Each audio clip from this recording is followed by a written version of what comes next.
Voltamos para mais uma live do Ortega aqui, Ortega Esportes, e acabamos de ter a primeira 16avos de final da história, e é um jogo muito interessante, vamos falar assim, entre Canadá e África do Sul. O que você achou, Ortega? Jogo sofrível, né? Ganhou quem não assistiu a partida, até nos últimos minutos ali foi um jogo bem emocionante, com cara de mata-mata de Copa do Mundo, ficou lá e cá. Depois de tomar o gol, a África do Sul resolveu sair um pouco com a bola, mas um jogo feio, né? Jogo ruim de assistir. Pensando até o 85 ali, tava ruim de ver o jogo. Nossa, eu Eu não ficava o sei se tempo você inteiro falando, dá viu. neles, bola! Não, horroroso, assim, horroroso o jogo.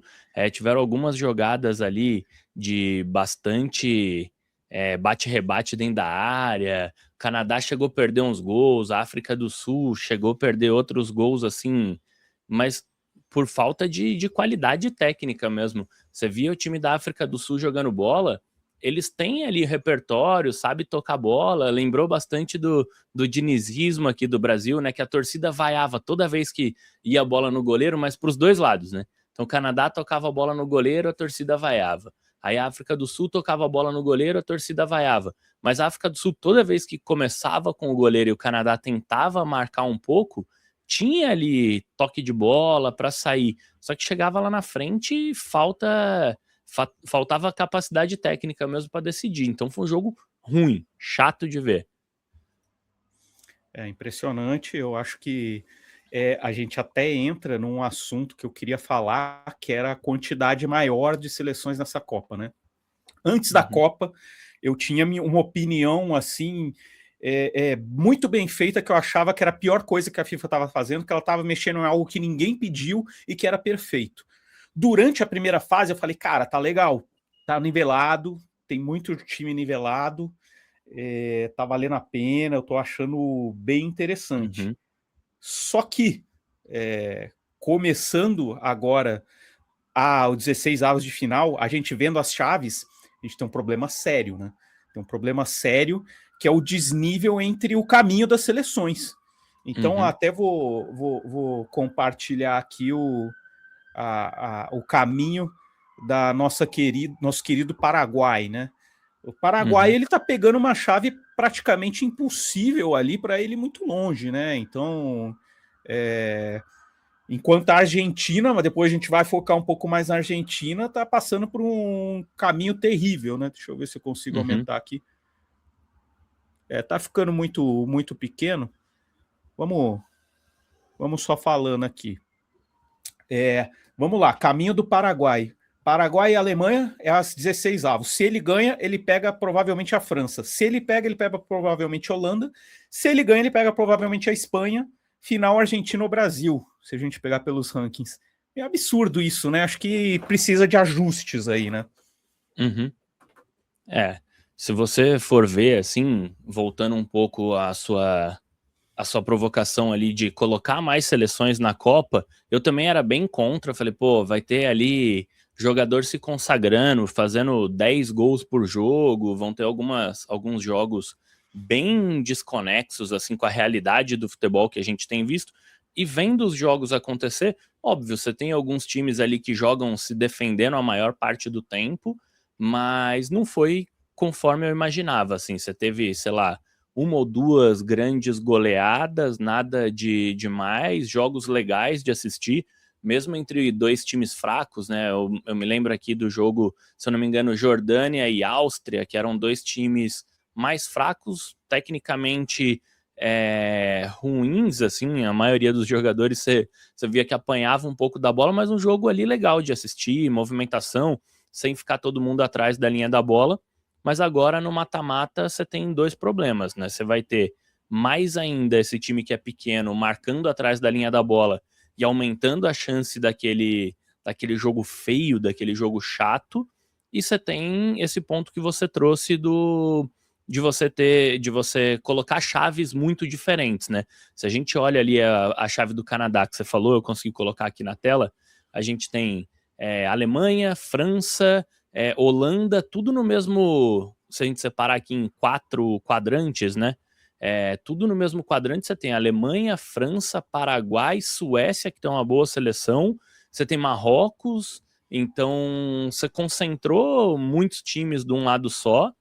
Em compensação, do lado da Argentina, você tem a Argentina e só. Talvez uma Colômbia ali, que jogou bem ontem contra Portugal. Então você tem que pensar um jeito melhor de separar isso, né? De agrupar, porque obviamente tem o time que foi mais competente, terminou em primeiro e tudo mais, mas você acaba criando os casos onde Croácia foi finalista, porque pegou uma chave muito fraca. Essa Argentina, apesar de eu achar que vai sofrer bastante contra Cabo Verde, porque Cabo Verde já mostrou que sabe jogar atrás da linha da bola, sabe jogar fechadinho. Cabo Verde tem 0 vitórias e tá classificado. Pegou um grupo que não era fácil, apesar de ter a primeira decepção, depois a gente acha que até é bom falar do Uruguai, mas Cabo Verde pegou um grupo que não era fácil, tinha Espanha e Uruguai, e conseguiu ali se classificar, mas foi o que você falou, separa muito a qualidade dos quadrantes, né? Então, quem se deu bem, na minha opinião, foi a Argentina, que não tem nada a ver com isso. Mais uma vez, Messi, filhinho da FIFA, já tá perto de uma nova disputa ali de final. Caminho da Argentina, vamos ver. Cabo Verde, Egito e Colômbia nas quartas. Não tem como comparar, mas eu acho que pela primeira vez a Argentina vai pegar uns jogos mais difíceis aí com... Incrível que pareça, Cabo Verde e Egito vai ser mais fácil. Temos uma primeira notícia também incrível, que é o Salah com problema físico, né? Então, assim, parece que tudo dá certo, aí ele pega, vai bater uma falta, o goleiro ele tropeça, ele não consegue chegar no gol. Então, assim, é incrível como tudo favorece a Argentina. Então, assim, e não dá para fazer como você falou, do primeiro contra... que você tem toda uma questão comercial de vender os ingressos, de local, não é igual uma Libertadores que você vai definindo ali de acordo com cada fase, né? Isso, não tem nem tempo de preparação para os times, né? Porque ontem, um dos piores times que terminou em terceiro, que foi a Argélia, se eu não me engano, contra a Áustria ontem, foi um dos piores terceiros colocados, jogou ontem. E hoje já teve o primeiro jogo de mata-mata. Então, fica difícil fazer essa logística, fica difícil fazer essa distribuição, mas a gente vai ter que começar a pensar, a gente não, né? A FIFA vai ter que começar a pensar em como distribuir melhor. Eu queria aproveitar e puxar nessa dinâmica aqui de mais clubes, uma declaração que teve do Gattuso na Itália. E aí deixa eu até trocar aqui para a fase de grupos, só para falar um pouco melhor sobre isso. O Gattuso estava reclamando um pouco das eliminatórias, né? E falando que tem muito time periférico, então ele quis fugir, colocar que tinha muito time fora da Europa nessa Copa do Mundo, né? E ele estava trazendo a discussão para aumentar as vagas europeias e diminuir as vagas de outros lugares. O que você acha dessa declaração dele, Thiagão? Eu acho que europeu é melhor até ter menos, porque são os piores jogos da Copa, sempre são os europeus, uns caras cintura dura que fica lá de trás lançando bola na área, e sendo que você vê que eu acho que eles estão perdendo espaço, está sendo pior para eles esse negócio deles terem uma Liga das Nações, de jogar céu europeu com europeu, eles estão começando a meio que se desconectar, e aí a gente vê uma qualidade muito grande nos asiáticos ali, com Coreia do Sul e Japão, são jogos interessantíssimos, você vê a Arábia Saudita, Iraque, mesmo esses times, Egito, jogando também um futebol aberto legal. Aí você vê aí, o Canadá é um time limitado, mas joga um jogo aberto, legal. E os times da América do Sul, você vê o que a Colômbia fez ontem? Assim, Portugal é um dos grandes favoritos da Copa, é um dos europeus que joga o melhor futebol quando tá lá na Liga Europeia, quando é a Eurocopa. Cara, ontem a Colômbia deu um baile.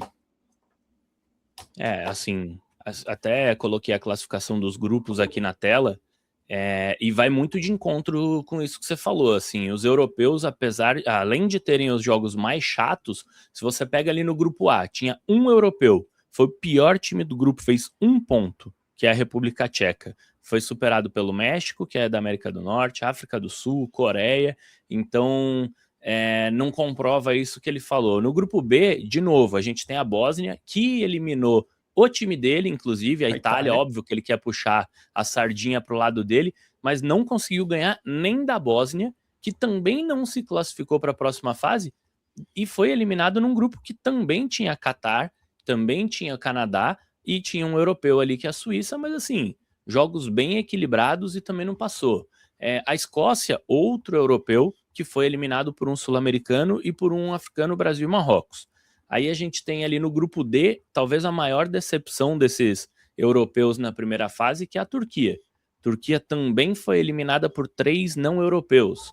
Aí dali para baixo, a Alemanha, beleza, não tem muito o que falar. Aí você tem num grupo F ali, Holanda, Japão, Suécia e Tunísia. Suécia sofreu ali, deu uma penada, apesar de ter uma seleção boa, também ficou abaixo do Japão. Aí você tem mais uma aqui, ali, Colômbia e Portugal. Portugal não liderou o grupo, e você tem no último grupo L ali, a própria Inglaterra empatou com Gana. Então, eu acho óbvio que o cara vai puxar a sardinha pro lado dele, vai tentar trazer para a seleção dele, mas a verdade é que a Itália é incompetente e não está conseguindo se classificar, mesmo enfrentando seleções europeias fraquíssimas. Então, o problema de ter mais seleções não é o ter mais seleções não europeias, é ter mais seleções qualificadas, que acho que a gente descobriu ali novos países que nem imaginava que tivessem times que fizessem frente, né, a outros grandes europeus, ou o futebol brasileiro, argentino e tudo mais, e são novos times ali entrando no mapa do futebol de verdade, mesmo que ainda um pouco atrás. Então, acho que é choro do italiano, acho que a Itália precisa parar de chorar e começar a jogar bola, senão vai continuar ficando fora e assistindo até a FIFA tentar aumentar de novo o número de seleções e mesmo assim eles ficarem de fora, né? Eu falo que os italianos eles só jogam tênis hoje em dia, porque tem uns 20 italianos ali no top 30 do tênis, top 50, e acho que só isso que eles assistem atualmente. E agora, voltando ao papo de qualidade de futebol, acho que surpreende o futebol do Uruguai, hein? O Uruguai tem até uns dados interessantes que eu acho que não tem correlação direta, tá? Aquela questão de sem o Luis Soares, desde 74, o Uruguai teve uma vitória, 8 empates e 10 derrotas. A única vitória foi em 90 contra a Coreia do Sul, 1-0. Eu acho que é um pouco exagerado isso, que o Uruguai não era só o Luis Soares, eles tinham um belo time ali em 2014, nas outras Copas, o Luis Soares até mordeu o jogador ali, ficou de fora, mas é impressionante o que eles fizeram com o Bielsa, né? A gente até teve uma notícia aqui que a Confederação do Uruguai, ela cancelou o charter e cada jogador que retorna em voo comercial para casa. Foi nesse nível, né? O que você achou desse último jogo aí do Uruguai? Acho que lamentável, né? Assim, acho que tem duas coisas para destacar. A primeira é que o Bielsa, ele é o famoso mais mídia do que futebol, né? Se você for pegar, o cara é tido como revolucionário, é tido como um cara espetacular no mundo do futebol, mas ele nunca teve esse resultado todo que segue o nome dele ali. Eu estava até dando uma pesquisada, fora um trabalho ou outro ali que ele fez no Leeds, talvez, que foi um trabalho um pouco de maior destaque ali, não tem grandes resultados, não tem grandes trabalhos nos últimos tempos, e aparentemente a gestão de elenco dele é péssima, né? Que a gente fala de seleções, né? Primeiro que o melhor técnico não necessariamente está na seleção, geralmente o contrário, né? Você pega o que dá. Então, em seleções, você pega ali o cara que não tem uma carreira muito consolidada e tudo mais, você traz o que dá para treinar. A gente está vendo essa mudança agora com o Tuchel na Inglaterra, o Pochettino nos Estados Unidos, Ancelotti no Brasil, mas antes disso você não via grandíssimos treinadores treinando seleções, só no Brasil mesmo que a galera tinha a impressão de que o melhor treinador brasileiro que treinava a seleção, no resto era o que dava. E ele foi meio isso, só que você precisa ser minimamente bom de gestão ali. E aí você tem notícia na véspera do jogo que é motim dos jogadores contra a forma dele de jogar. Precisando ganhar o jogo. O cara tava jogando contra a Espanha, precisando ganhar o jogo, ele tira o Valverde, que é o capitão do time, melhor jogador, o cara que carrega o time nas costas, e ele tira o Valverde. Assim, é inacreditável você pensar que o Uruguai, que já tava jogando um futebol horrível, fosse tirar o Valverde. E sabe o que é pior? Eu concordo com ele. Porque eu tava vendo o jogo ontem, o Valverde, ele... É difícil falar em entregar, mas ele literalmente parecia que tava querendo entregar a partida pra, tipo, quero que esse velho vá embora logo, porque tava horroroso o futebol do Valverde. Horroroso. Aí você escuta muita gente falando assim, mas não dá pra criticar também muito cara, porque o Muslera entregou metade dos gols. Nessa Copa, na verdade, o Muslera participou de todos os gols, né? Quem convocou o Muslera? Fui eu. Foi você que isso que eu ia convocou o falar. Muslera? O Muslera estava aposentado, ele ligou pro Muslera e pediu para voltar, então assim, tem a culpa ali dos outros goleiros, com certeza tem, que chegaram lá e não representaram, mas o Muslera foi uma convocação do cara, e já era chamado por ele antes, então assim, é inacreditável essa seleção do Uruguai, a pior seleção. Se você fosse montar hoje um 11 de maiores decepções, metade ia vir ali do Uruguai. É fácil a gente criticar o Bielsa mesmo, porque se você olhar, ele botou o Muslera no gol, que é um cara velho, realmente ultrapassado. O Uruguai tomou 3 gols ali na Copa por questões dele. E ele deixou de levar o Luis Soares, porque o Luis Soares está velho e não encaixa, quer dizer, não faz sentido nenhum. E é o que a gente já chegou a falar sobre o Neymar. Você tem 26 jogadores para levar, você não consegue levar um cara que vai segurar a moral do pessoal e vai orientar ali, passar o bastão para quem tá vindo, e ainda estourou a Rascaeta, né, em treino, que disse que foi culpa dele também, né? Então, uma das maiores críticas era essa, assim, que ele tava puxando muito os treinos, que os treinos estavam sendo, assim, muito pegados, parecia que tinha esquecido que tinha uma Copa ali, tiro curto, que já costuma arrebentar jogadores, e aí acabou aumentando a lesão da Rascaeta, esse fato de não ter levado o Suárez, pô, é um time que é pobre de gols, é um time que não faz gols, tem dificuldade em empurrar a bola para dentro. O próprio Darwin Núñez não é um cara confiável, apesar de ser um cara ali de tempo de Europa, jogou no Liverpool, não é um cara confiável. Não dá para você virar e falar assim, pô, o centroavante do meu time é o Darwin Núñez, vamos destruir todo mundo. Acho que passou desse tempo ali. O Darwin Núñez surgiu bem e depois nunca conseguiu colocar mesmo esse nome para jogo, né? Então, acho que tem muito erro ali, tem muita coisa para ajustar, e o cara é maluco, né? Depois, não sei se você viu a entrevista dele, mas o cara gritando com o repórter, vai, fala logo! O que você quer perguntar? Aí, tipo, você falou com o Muslera? Não. Você fez? Não. Por que você tirou? Sim. Cara, assim, maluco, não dá para imaginar em ir para lugar nenhum com aquele cara no comando. Então, acho que é o famoso, a gente viu na seleção brasileira, a gente vê nos times aqui do Brasil, é a receita da cagada, né? Então, acho que não tinha muito o que fazer. Lamentável, nós que somos São Paulinos e gostamos do Uruguai, ver isso, um canóbio na frente, umas coisas ridículas. Mas mudando de assunto, amanhã tem Brasil, e se você não está iludido é porque sua vida é muito triste. Eu acho que a gente tem muitas razões aí para estar otimista. Eu estava vendo uns dados aqui, né, interessantes para a gente ficar otimista, né? A gente fala muito mal do Danilo, e no último jogo, Brasil 3, Escócia 0, o Danilo foi o lateral, ele bateu 34,2 km por hora em um momento do jogo, superou todos os jogadores em velocidade, superou o Endrick, o Martinelli, então ele foi o primeiro lugar, o segundo foi o Martinelli, um pouquinho abaixo dele, ele fez 34,2 km por hora, o Martinelli 34,1 e o Endrick 33,9. Quer dizer, tá indo bem aí o Ancelotti, né? Ele tem ali um plano. Assim, eu acho que esses caras mais velhos, mais experientes da seleção ainda tem lenha para queimar, né? O Danilo, eu fiquei até com dó uma hora do jogo ali, que ele dá a bola certinho e passa para receber, fazer o cruzamento na área e o cara não toca para ele, é aquela decepção, sabe? Puta, já sou dos mais velhos, já tô para me aposentar da seleção, você pega a bola e não toca para mim, eu vou voltar lá para zaga, ficar parado lá atrás. Mas acho que ele tem conseguido arrumar a seleção, o Ancelotti achou mesmo o Danilo ali, acho que ele fez o que dava, porque foi o que a gente falou em outras vezes aqui, em outras ocasiões. Militão ia ser o titular dele, depois o Wesley, ele perdeu os dois, tentou um Ibanez ali para ver se dava uma consistência, um vigor físico um pouco maior, não deu certo, e daquele jogo para frente ele tem conseguido encaixar melhor o time.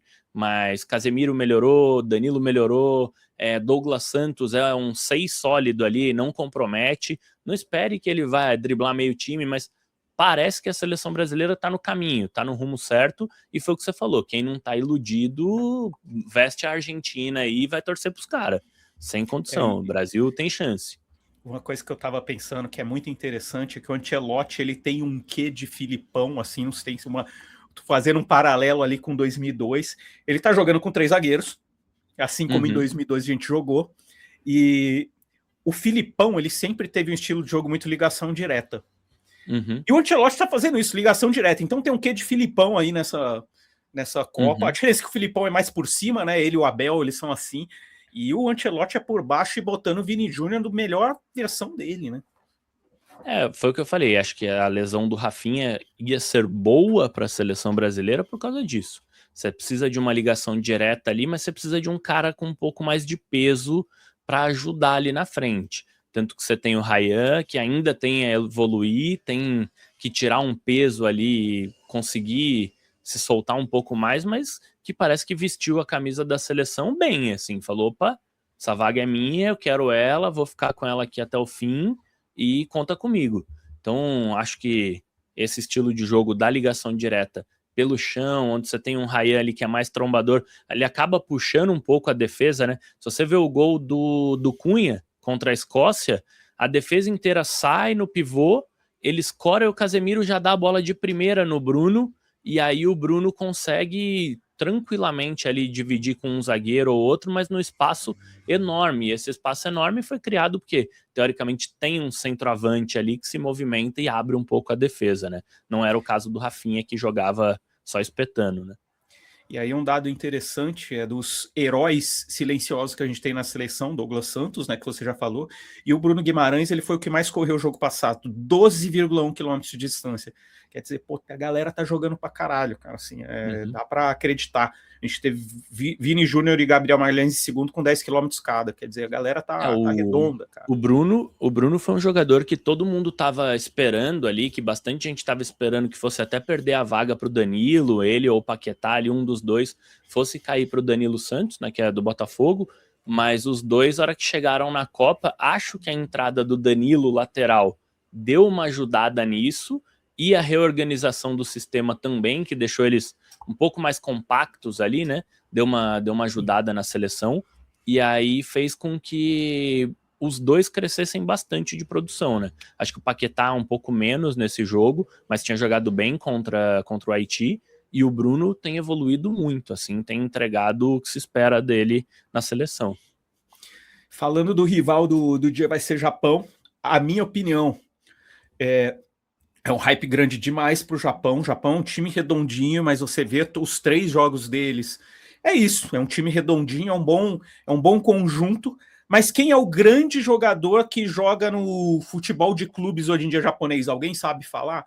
Então, assim, cara, nem a gente, o Brasil nem tá o cheio Ryan, de né? estrelas. Você vai querer falar que a gente vai ter medo do Japão? Não pode ter medo. Você pode até perder, tá? Mas você não pode ter medo e falar que os caras são favoritos.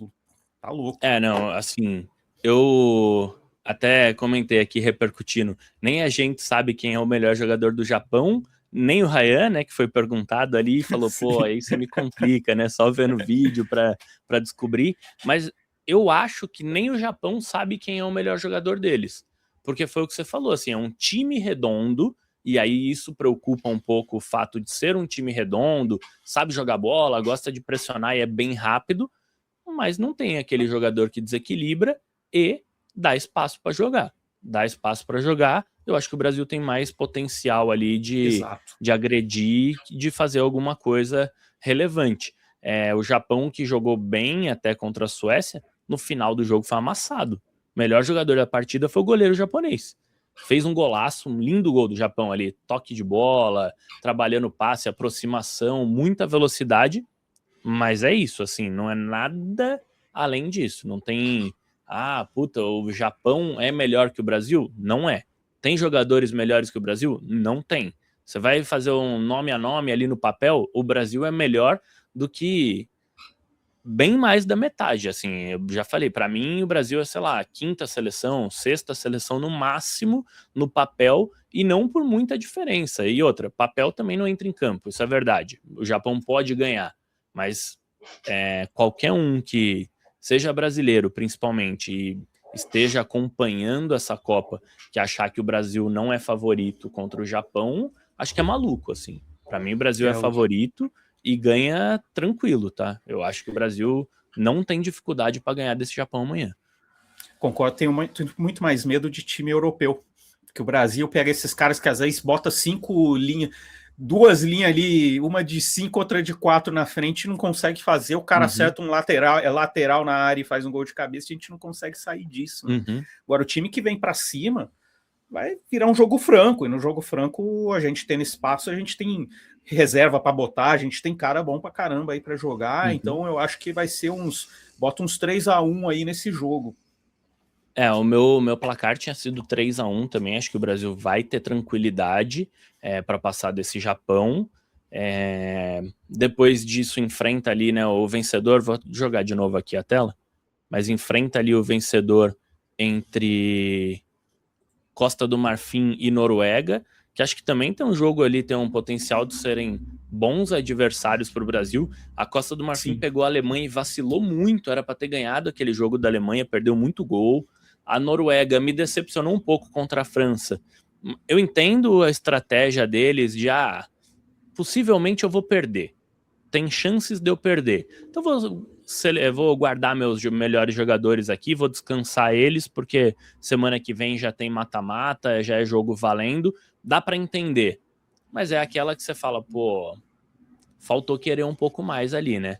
Faltou ir para cima, faltou tentar fazer um jogo bom e falar assim, pô, aqui eu posso, aqui eu vou para dentro, equilibrar um pouco a partida. Mas sei lá, não dá para entender, não dá para saber também se foi uma escolha de chave, porque aparentemente esse lado da direita aqui, né, que tem o Brasil, é um pouco mais leve do que o lado da esquerda, ainda mais a mini Copa América. Que e o Portugal que era para cair ali na direita, na chave da Argentina, e fazer a quartas de final dos sonhos aqui, que muita gente estava falando, entre o último jogo de Messi e Cristiano Ronaldo, possivelmente, né?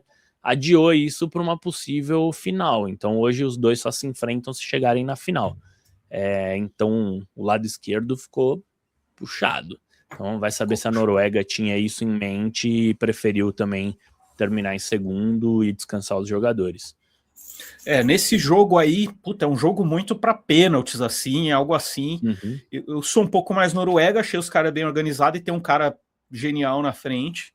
Então, acho que a Noruega acaba levando, mas é um jogo que pode dar prorrogação, acho que vai ser enrolado igual hoje. Você vê que acabou aquele negócio de gol pra caramba, né? Muda totalmente a configuração na hora que a gente vai pro mata-mata.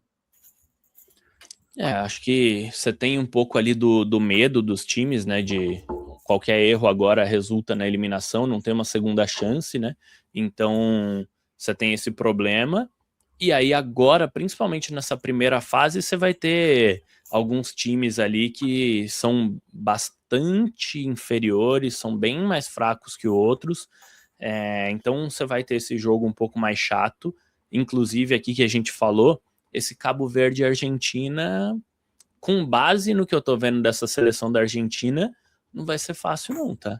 A Argentina é lenta, né? Você depende de um dia inspirado do Messi ali para acertar um tapinha de fora da área, porque a seleção da Argentina tenta esse futebol de aproximação, mas não tem velocidade. Se fosse ver, a Argentina acho que ontem fez 3 gols, né? Então tá com 8 no campeonato. Dos 8, 6 são do Messi. Desses 6 tem um de pênalti, um de falta. Não, o pênalti ele errou, né?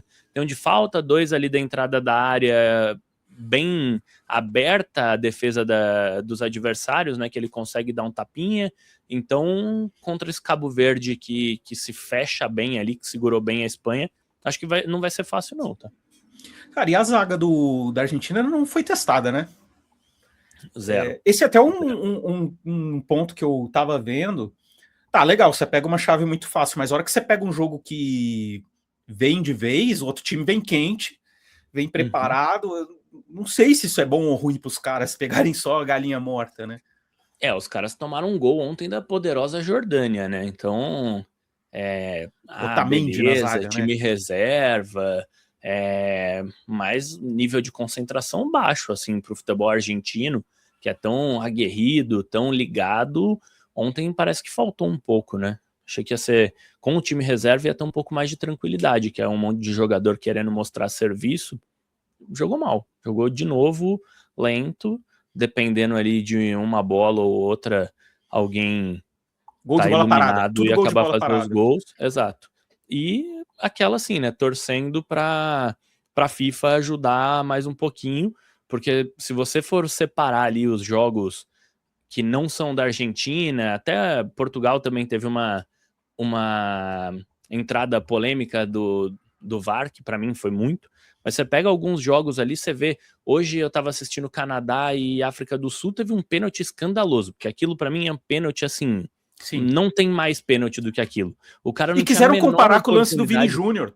Não tem como. Não tem nada a ver. O cara não tinha a menor possibilidade de tocar a bola. Ele tava atrás, ele bota o pé, a hora que o cara vai cruzar, pênalti. Concordo. O VAR não se meteu. Aí você tem o do Vini Júnior, que foi uma raspadinha no pé do zagueiro, o VAR vai lá e chama. Aí contra a Argentina você tem o pisão descarado do Messi na perna do zagueiro e o VAR não chama. Aí você teve aquele primeiro pênalti que o Messi até perde. Foi, acho que, a primeira intervenção do VAR, né? A segunda, porque já tinha tido nos vermelhos do primeiro jogo. Mas, assim, a Argentina tem mais sorte, né? Pênalti do Mbappé. A Argentina tem um pouco mais de sorte do que os outros times nas Copas, né? O VAR da Argentina olha com mais detalhe nos jogos da Argentina, né?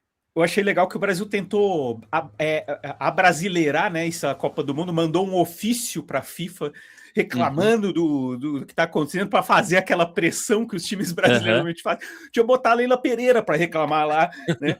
E eu boto o Abel ali para ajudar ela também para reclamar, mas realmente está um absurdo. Assim, eu nunca vi uma Copa com uma arbitragem tão ruim, mas nem perto. A arbitragem sempre era boa em Copa. Tá péssimo. Eu tava até olhando nacionalidade de vários árbitros, assim, tem árbitros de campeonatos fraquíssimos, de nações que não estão na Copa por muito, não é que morreram na repescagem, não. A gente tem El Salvador, a gente ia ter um juiz da Somália, que só não chegou para a Copa porque foi o que teve lá o visto negado, né? Foi barrado na entrada dos Estados Unidos. Então, nada contra esses países, mas assim, são países que não necessariamente têm a cultura do futebol.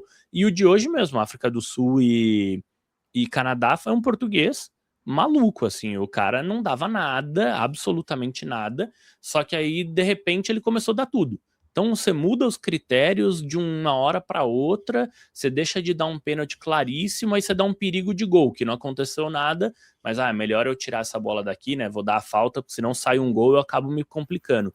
Então você vê muito disso, né? No meio de campo não tem nada. Aí chega dentro da área, começa a dar tudo em favor da defesa para quebrar, né? Dar aquela matada no jogo. A arbitragem tá muito ruim nessa Copa.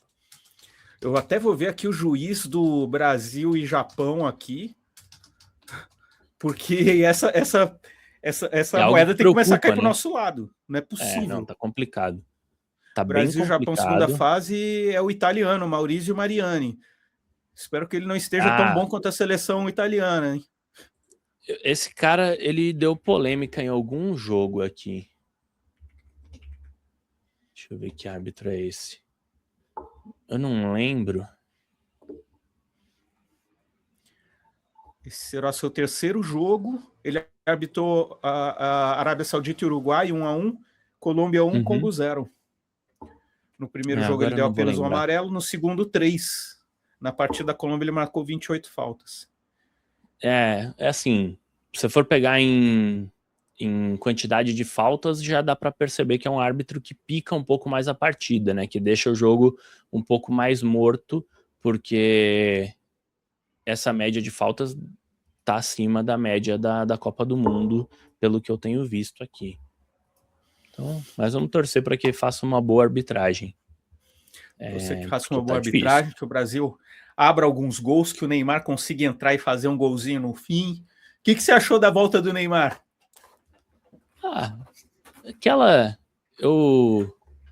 postei um vídeo aqui outro dia, né? Se você é brasileiro e não tá feliz com a volta do Neymar, você tá morto por dentro, né? Porque é o maior craque da nossa geração, dos brasileiros.